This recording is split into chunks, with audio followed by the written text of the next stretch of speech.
Hi, my name is McKenna and I am a full-time writer. Been doing this writing thing for a really long time, and I've used a lot of tools over the years, and I want to share with you my top 5 best tools for writers. And I'm not gonna beat around the bush, let's get straight to it. By the way, none of this is sponsored. I am not a person who gets sponsored by companies, so everything that I'm telling you about is something that I genuinely love and use and want to share with you today. First up, Aqua Notes. I got them off Amazon. Saved my life because one time I was in the shower and I had what was probably the greatest novel idea of all time. And then when I got out of the shower, promptly forgot it. I'm sure many people have experienced the same thing. And so I immediately went on the internet. I was like, is there a waterproof notepad or something out there? Because I cannot let this happen again. It haunts me to this day. And so Aqua Notes has saved me so many times since then. I use it all the time. You can kind of see where like I've torn off all the pages. It suction cups to the wall of the shower. Super simple, easy to use. It comes with this pencil. It says no more good ideas down the drain, which is super fitting. I just use an eyeliner sharpener to sharpen it whenever I need to. It writes great. Here, I'll write a little something for you right now. Super simple, super easy. This has lasted me, I think, 2 years, So through the ideas, there's like no mold or anything on it. So highly recommend. This thing has saved my life more than once, and I swear by it. And I think more people need to know about it. And now you do. Aqua Notes. All right, next up we have the Forest app, which is just the way that I use the Pomodoro technique. It's a really cute app, and I'm going to give you a quick overview of it now. I'm not going to get into all of the features, but if you are curious, let me know in the comments, and I would be happy to tell you more. It's a free app, which was my number one draw. You can pick and choose how much time you want, if you want a stopwatch or a timer.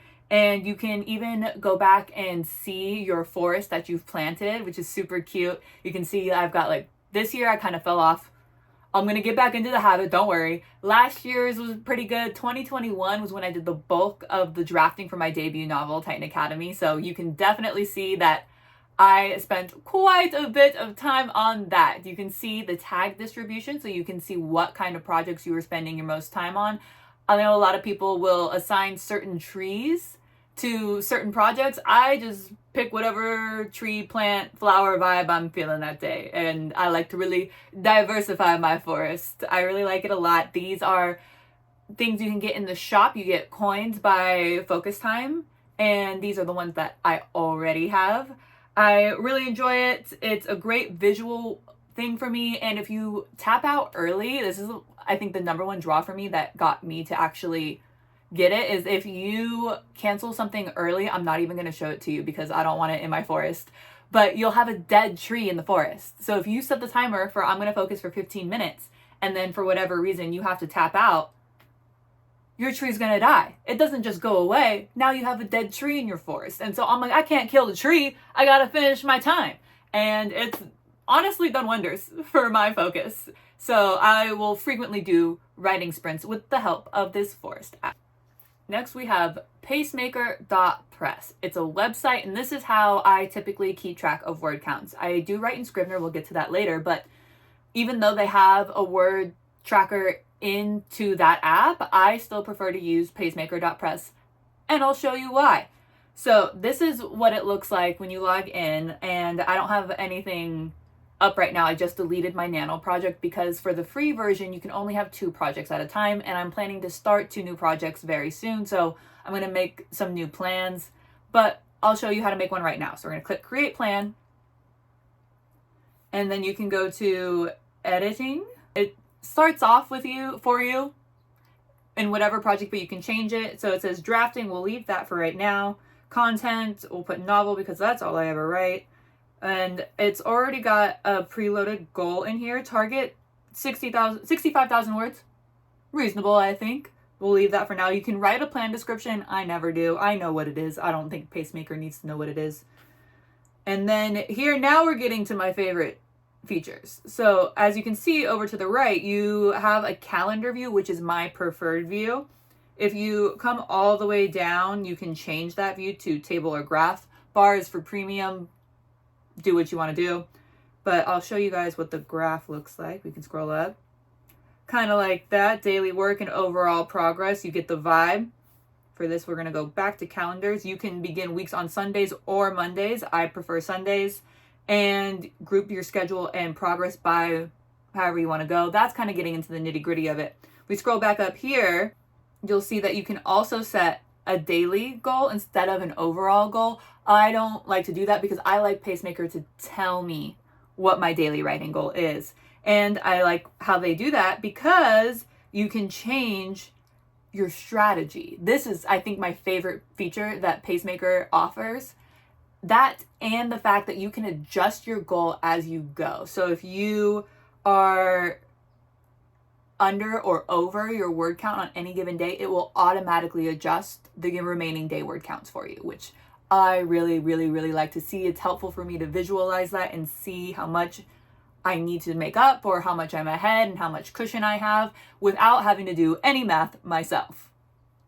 So right now it's set to oscillating, a mix of heavier and lighter loads. I never use that. I usually do either steadily, which is similar to NaNoWriMo in a sense. Rising to the challenge, not really my thing. Biting the bullet, sometimes I'll do that because when I'm starting a new project, you obviously have like a rush of motivation because it's so exciting and it's so new, so you can knock out a lot of words right away. But I think doing that and still keeping the steady word count every day will pay off in the long run because then you're ahead of schedule and then your chunks per day are smaller after that. Whereas if you quit biting the bullet, it will be the same. I don't know. Maybe that makes sense to you. It makes sense to me. To each their own, right? You can even do random words per day, and this one varies so greatly. Like there's one day with 39 words and then another with over 4,000. So yeah, you can definitely play around with this. I use this religiously. This is one of my, I obviously this is a video about my top favorite writing tools, but this one I would seriously struggle without. So I highly recommend you go check that out. Again, it's pacemaker.press. Completely free to use. Nothing to lose. Check it out. All right, this next one is a classic. Journals. I love handwriting. Something about putting pen to paper just really gets my brain into gear. So what I have with me right now, I have a lot of journals, and we're not even gonna get into that in this video, but these are two that I'm currently using. This is my everyday bullet journal. I'll show you guys the inside of that in a second and how I keep track of my work and my daily habits and all that. But this we'll get into first is my Titan Academy Story Bible. This is mainly used for book one. It's pretty full. I'll show you the table of contents that I was like dead set on being organized from the very start. And I have brain dumps, master lists, the curriculum for, because they're a superhero school, a list of names, superhero names, regular names that I can just pluck one off of so I don't have to stop my writing flow and start Googling names that mean cerulean or something like that. And these journals specifically are the Lexterm.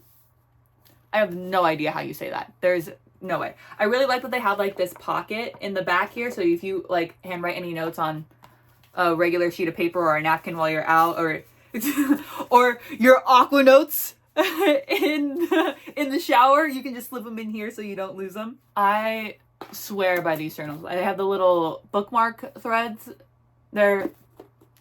These journals are amazing, and they come in so many cute colors. Here, I'll pull out another one. Got this blue, and I've got this purple too, just on hand right now. There's so many more. These are just what are closest to me at this moment in time. For my regular bullet journal, I'm probably gonna make a whole nother video on bullet journaling, especially because I have ADHD. So this is very, very important to me and my everyday life and staying sane and semi-organized. So if you want to see that, definitely let me know. But so just the basics for right now, I have a sleep tracker so I can see how well I'm sleeping. I tend to wake up a lot in the night. That's not relevant right now. This is about writing tools. So we're going to get into, I have a habit tracker. We're going to cover that up. I have a habit tracker for different things that I do throughout the day, but here's the real star of the show. I mean, okay, no, there's nothing really secretive in here. You can see it, but this is my crowning glory. There we go. That's the word of being able to look back and seeing exactly how much work I put in on a project on any given day. It's December and I'm really busy with, holiday family stuff. So I haven't been putting in that much work. But if we go back to the beginning of November, not the beginning of November, just November in general, I can show you what it looked like for NaNoWriMo. And this is what, can you focus? There you go. This is what my org tracker looked like in November. All of the blue was my NaNoWriMo project, and each box is 15 minutes of straight writing time. It was no distractions, pen to paper, pedal to the metal, all systems go. So this is very satisfying for me to look at, especially because I forget that I do things during the day, and I can end the day, a very productive day, feeling like I did nothing because I can't actively recall every single thing that I did. So being able to have it on paper to refer to helps me remain so organized and satisfied, and just, overall proud of myself for all the hard work that I do, because it's easy to forget, I think.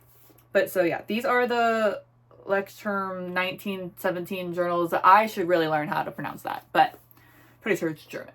So these are my favorite go-to journals. Again, not sponsored at all. I wouldn't say no if they wanted to, though, because I am probably their number one customer. I will show you guys at some point, not today, but at some point, just how many of these journals are.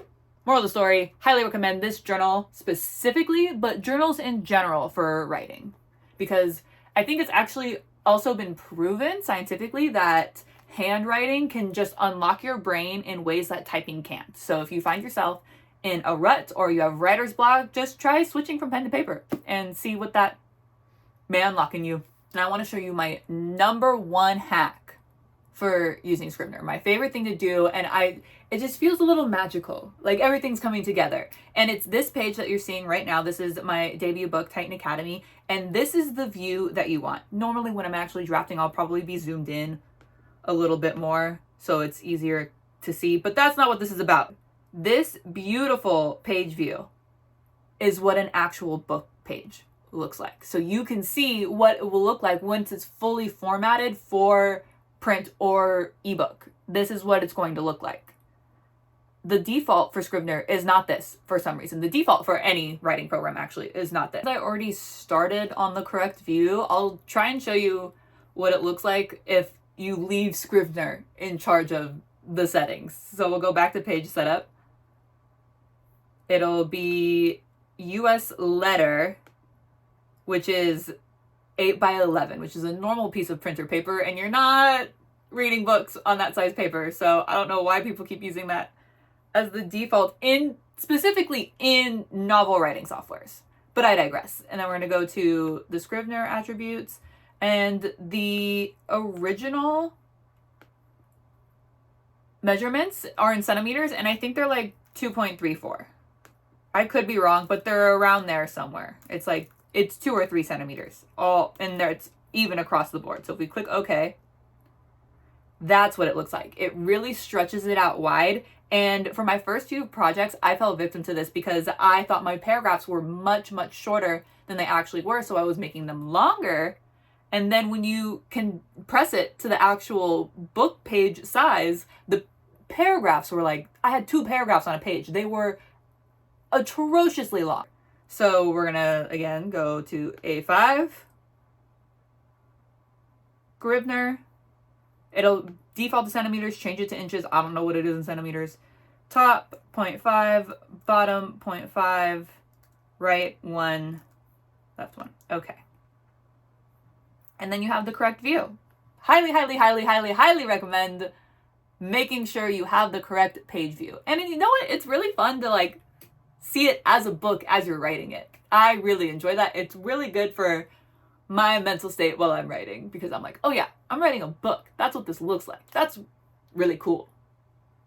But yeah, there you have it, my ultimate Scrivener hack. If you don't already have Scrivener, I highly suggest you give it a try. They have a free 30-day trial, and the trial is only every day you open the app. It's not 30 days from the trial start date. So you can take it at your own pace.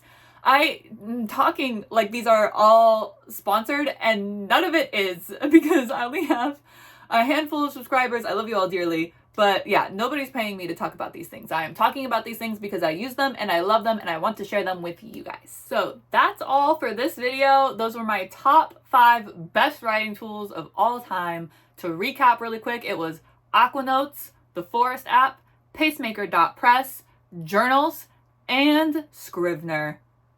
The holy grail of writing software, in my humble opinion. If you have other writer tools that you think might be helpful to me, please let me know. I am always looking for more. And if you found any of this helpful, I would love to hear it. Thank you so much for watching all the way to this part of the video. If you could like this video and subscribe to my channel, I would so super appreciate it. Again, thank you so much for watching, and hopefully I will see you guys next time. Bye!